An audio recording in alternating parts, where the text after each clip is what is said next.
Assalamualaikum warahmatullahi wabarakatuh. Kembali lagi bersama saya, Ferry Kurnia Putra.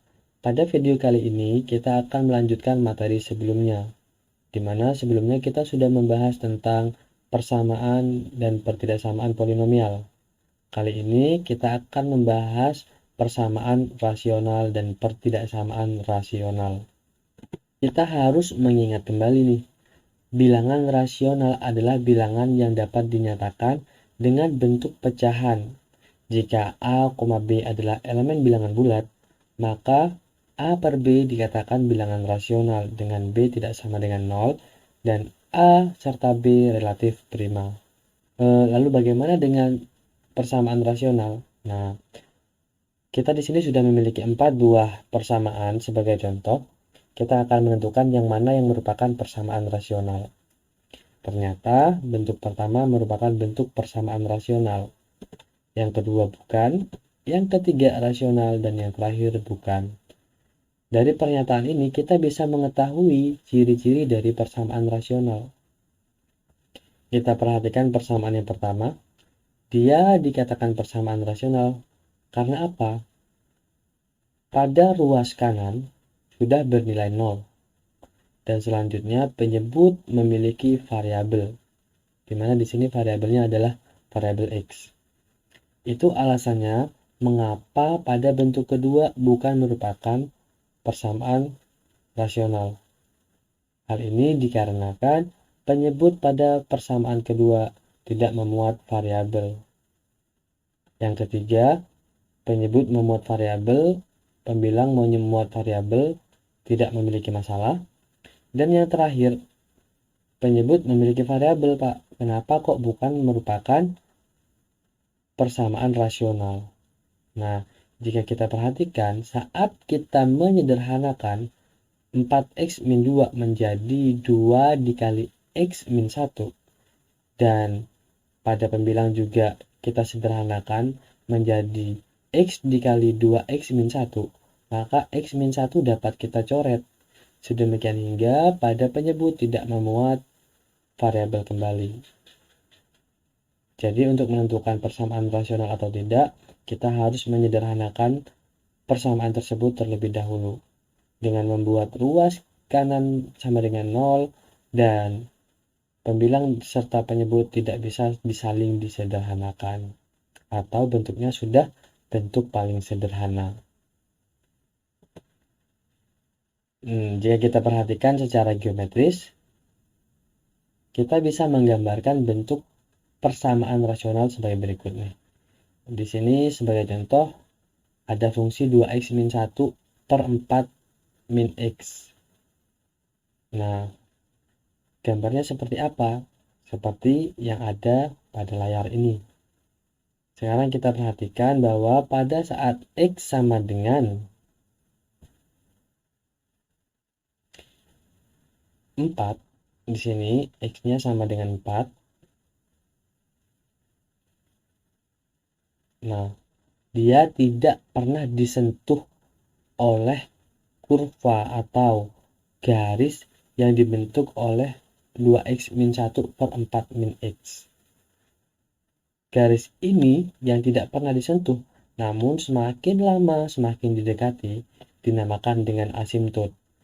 Jadi asimtot merupakan sebuah garis yang semakin lama semakin didekati namun tidak pernah disentuh. Oke, selanjutnya kita lihat di sini ternyata x yang memenuhi persamaan 2x min 1 per 4 min x sama dengan 0 adalah saat x-nya bernilai setengah. Berikutnya, fx sama dengan 2x min 1 per 4 min x terdefinisi. Maksudnya terdefinisi apa? Dia selalu memiliki nilai saat x berapa, seperti itu. Ternyata kalau kita perhatikan tadi, saat x-nya sama dengan 4, tidak pernah disentuh tuh. Sehingga fx atau bentuk rasional itu terdefinisi di setiap x elemen real kecuali x sama dengan 4. Jadi dia tidak terdefinisi pada asimtot.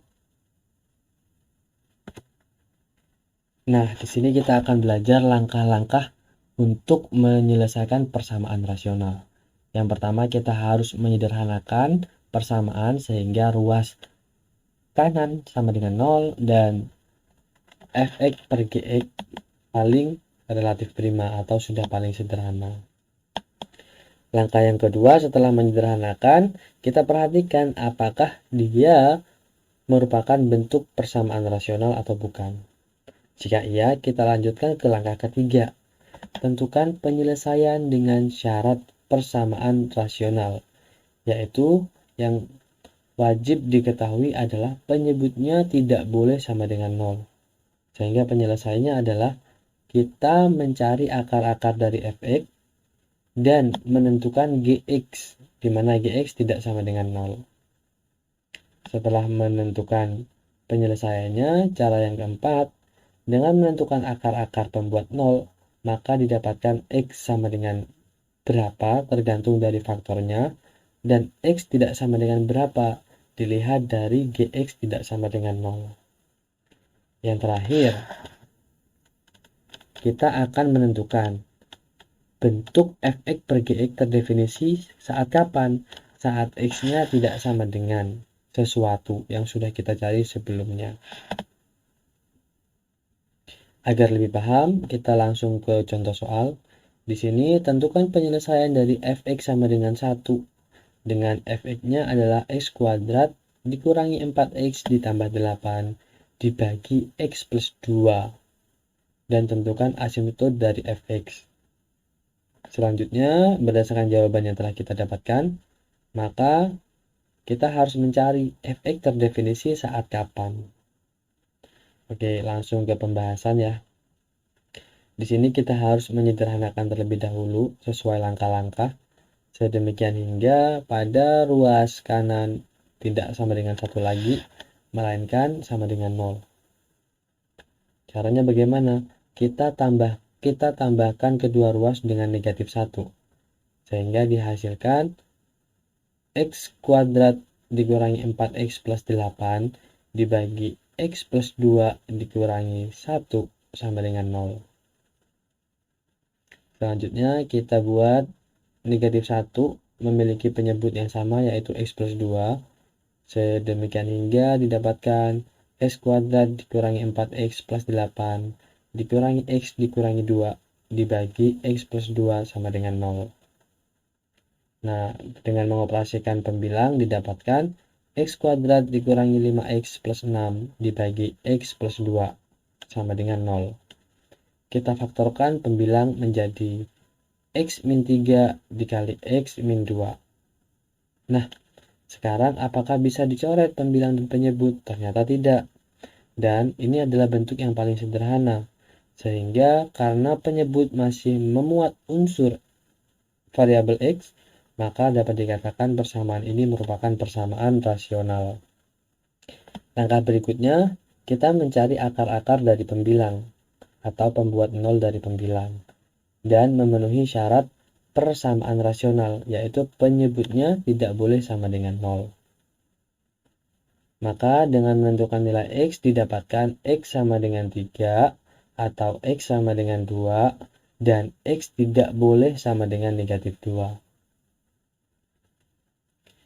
Di sini karena kita mengetahui x tidak boleh sama dengan negatif 2, maka kita bisa menentukan asimtotnya adalah x sama dengan min 2. Lalu fx terdefinisi di mana? Fx terdefinisi di sembarang x elemen real kecuali x sama dengan negatif 2. Itu untuk persamaan rasional. Lalu bagaimana untuk pertidaksamaan rasional? Di sini kita harus ingat terlebih dahulu, positif dibagi positif hasilnya positif, positif dibagi negatif atau negatif dibagi positif juga bernilai negatif, negatif dibagi negatif bernilai positif. Ini yang harus kita pegang. Kenapa? Karena saat A per B kurang dari 0, syaratnya adalah A harus lebih dari 0 atau A kurang dari 0. Saat A lebih dari 0, maka B-nya kurang dari 0. Saat A kurang dari 0, maka B-nya lebih dari 0. Dengan kata lain, saat A positif, maka B negatif, saat A negatif maka B positif. Begitu juga sebaliknya. Selanjutnya dengan syarat B-nya tidak boleh sama dengan 0. Kenapa? Ingat, penyebut tidak boleh sama dengan 0. Kenapa? Nanti hasilnya akan none atau number, tidak terdefinisi. Sama halnya dengan persamaan rasional ya. Bentuk ketidaksamaan rasional juga memenuhi syarat-syarat pada persamaan rasional. Perbedaannya apa? Pada tandanya sama dengan pada persamaan, namun pada pertidaksamaan kurang dari atau kurang dari sama dengan atau lebih dari sama dengan. Contoh bentuk persamaan rasional. Di sini sudah ada 2x-1 per x-2. Ini adalah bentuk yang paling sederhana dengan tanda kurang dari sama dengan 0. Langkah-langkah untuk menentukan himpunan penyelesaian dari pertidaksamaan rasional ada 7 langkah umum atau dasar. Yang pertama, kita harus menyederhanakan pertidaksamaan dalam bentuk yang paling sederhana, sedemikian hingga penyebutnya memuat variabel dan pada ruas kanan bernilai 0. Jika sudah, maka yang kedua, perhatikan bahwa hasil penyederhanaan memenuhi pertidaksamaan rasional. Jika memenuhi, kita lanjutkan ke tahap ketiga. Kita harus menganggap permasalahan sebagai bentuk persamaan rasional. Jadi, tanda lebih dari atau kurang dari dianggap sama dengan terlebih dahulu. Untuk apa? Untuk menentukan akar-akarnya dan asimtotnya. Sama halnya dengan persamaan, kita harus membuat pembilang sama dengan 0 dan penyebut tidak sama dengan 0. Sehingga didapatkan akar-akar pembuat 0 serta asimtotnya X sama dengan berapa. Langkah yang keenam, kita membuat garis bilangan